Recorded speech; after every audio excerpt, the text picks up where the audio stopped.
Halo, nama saya Baskara Putra, juga dikenal sebagai Hindia, seorang penulis lagu, produser, dan performer. Selamat datang di Kelas Pakar Malaka.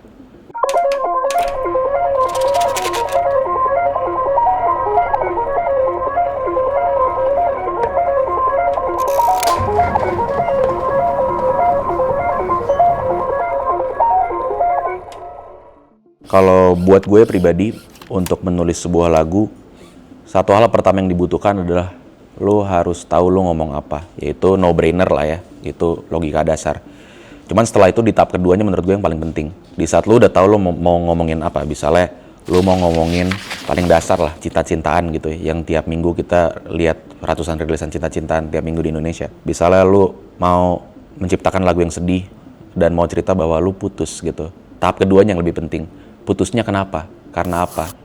Bagaimana lu melihat situasi atau keadaan yang lead up ke lu putus dengan pasangan lu itu yang namanya angle buat gue. Dan angle itu jauh lebih penting dibandingin temanya kadang-kadang.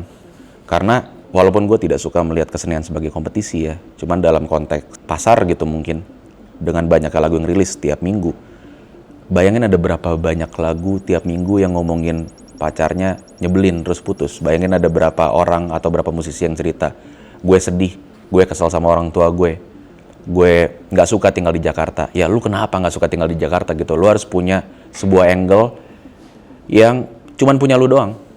Kalau misalnya lu nggak suka sama orang tua lu gitu, tapi lu cuman berusaha menceritakan itu dengan cara yang sangat umum, ya gue yakin ada banyak sekali anak muda atau young adult lain yang juga jadi musisi atau seniman yang nggak suka juga atau sebel juga sama orang tuanya. Tapi mungkin kayak gue pernah pas umur 13 tahun pulang sekolah, gue ngelihat dia berantem sama nyokap gue, terus dia ngelempar tumbler Owala, terus cuman kena kuping kiri gue doang gitu, dan sampai hari ini kuping kiri gue tiap kali gue pegang, gue trauma kalau gue ngeliat tumbler gitu. Yang punya cerita itu lu doang. Kenapa berapa banyak orang, gak usah di Jakarta ya, gak usah di Jabodetabek, se-Indonesia gitu, berapa banyak orang yang pas bapaknya marah, dilempar tumbler kena kuping kiri gitu, dan bagaimana cara lu di tahap ketiga adalah nge-capture itu jadi lirik gitu, jadi chord yang cocok buat itu. Makanya gue selalu merasa jauh lebih penting lu tahu topiknya apa dan angle-nya apa dulu. Musiknya itu menurut gue cuman badannya.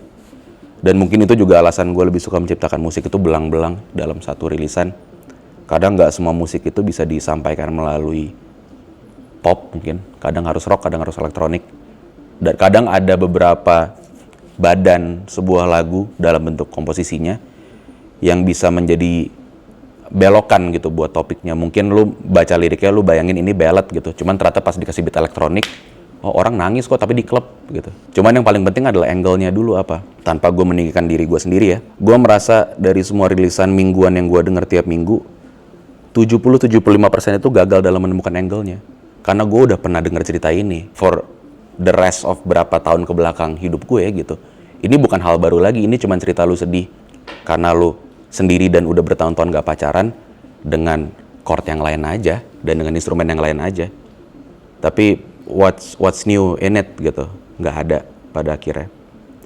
Dan gue selalu bilang itu juga tiap kali ada yang nanya saran songwriting ke gue gitu. Angle-nya apa? Oke, lu sedih.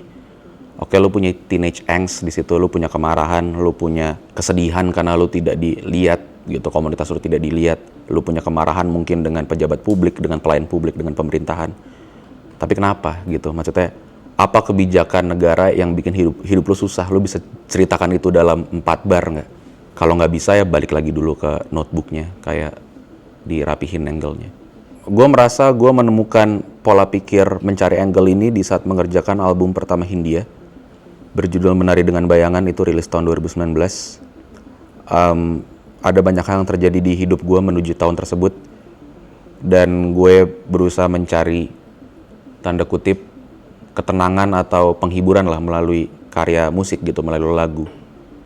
Kadang kali gue menemukan 1-2 hal yang menurut gue hampir spesifik membicarakan apa yang gue rasakan dari musisi luar negeri, tapi gue tidak pernah menemukan musik Indonesia yang bisa 100% menggambarkan keadaan gue gitu atau apa yang gue rasakan di momen itu ya. Lalu gue mikir, kenapa nggak gue bikin sendiri lagunya gitu buat ngerasain apa yang gue rasain. Karena salah satu album yang paling penting di hidup gue menurut gue mantra-mantranya Mas Kunto gitu. Walaupun gue merasa ditenangi gitu, dan ditemenin juga dengerin lagu itu, merasa seperti diberikan banyak wejangan, kayak dengerin kakak lah atau dengerin orang tua. Tapi album itu nggak tahu persis masalahnya apa gitu. Album itu nggak tahu persis jamnya tuh jam berapa, dimana kayak gue maju mundur mau ngasih surat resign ke atasan gue. Album itu nggak tahu persis kalimatnya apa yang dibilang sama orang terdekat gue yang bikin gue sakit hati. Waktu itu cuman sisa satu aja pada akhirnya buat gue. Apakah gue punya keberaniannya di saat angle-nya yang dibutuhkan adalah sesuatu yang sangat personal. Karena di saat itu ditulis dan menjadi angle, satu Indonesia akan tahu itu gitu. Jadi kayak telanjang lah di publik. Cuman ternyata dalam prosesnya ya jadi terapi juga gitu buat gue. Bahwa di saat gue menulis sesuatu menjadi sebuah karya, menjadi sebuah lagu, trauma seberat apapun atau cerita setidak mengenakan apapun, di saat itu udah jadi sebuah lagu, gue akan selalu merasa, oh lu sekarang udah cuman jadi 8 bar dari 128 bar yang gue tulis. You have no power over me again sekarang. Jadi lu udah cuman jadi lirik doang, lu udah lepas dari diri gue. Akhirnya pola pikir itu yang ngebikin gue kayak mikir, oh ya berarti nggak apa-apa ya tiap kali gue nulis tuh emang segamblang ini, setelanjang ini. Pertama, dia menciptakan identitas juga buat lagunya. Yang kedua juga ternyata dia secara tidak langsung membantu gue secara batin pada akhirnya. Di saat semua karya itu berusaha menjadi relatable untuk banyak orang, rasanya itu semuanya jadi sama. Jadi lu malah ingin menggunakan kesenian untuk menjadikan lagu atau kesenian tersebut teropong buat tahu cerita hidup orang lain pada akhirnya. Itu hal yang sama seperti bagaimana gue merasa relate gitu. Gue merasa lagu-lagu Kendrick itu relatable buat gue. Cuman gue gak pernah tinggal di Compton, men.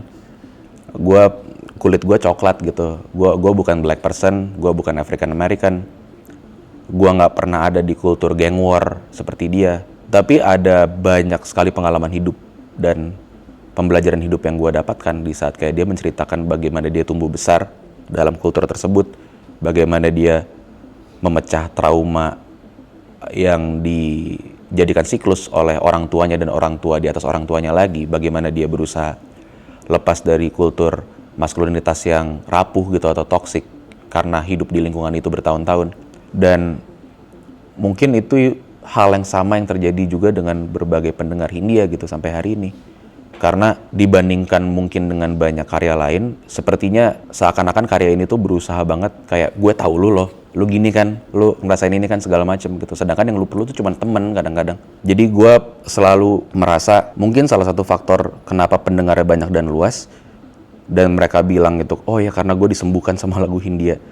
Gue nggak percaya bahwa lagu Hindia itu menyembuhkan mereka. Justru gue merasa mereka itu relate sama lagu Hindia karena lagu Hindia itu tidak pernah berusaha menyembuhkan lu pada akhirnya. Karena kadang kali misalnya di saat kita curhat sama teman, kita tuh kemungkinan besar nggak pengen dikasih tahu solusinya apa, cuman pengen cerita doang. Dalam cerita itu, dalam proses kita menceritakan itu ke teman, kita tahu sendiri kita mau ngapain habis itu. Terus dia akan cerita balik, oh ya gue juga pengen cerita kayak gini. Lo akan nemuin common ground di situ. Tapi lo jarang sekali gue rasa nge-treat temen lo itu sebagai ya tenaga profesional yang emang, ya ini kan gue udah cerita ke lo ayo dong mana solusinya buat gue gitu. Nggak pernah ada kayak gitu. Dan gue rasa faktornya itu sih, karena pada akhirnya lu pengen menggunakan karya itu untuk melihat atau menjadikan karya itu teropong buat tahu cerita hidup orang, dan bagaimana apakah ada beat-beat dari hidup dia yang sama dengan lu, dan bagaimana dia came out dari masalah tersebut mungkin atau dari perasaan tersebut, dan lu merasa punya kesamaan di situ. Karena ceritanya tuh nggak harus persis menurut gue, cuman frekuensi perasaannya apa tuh mungkin yang sebenarnya sama. Pesannya apa dan bagaimana cara menyampaikannya juga menurut gue itu bagian dari kesenian.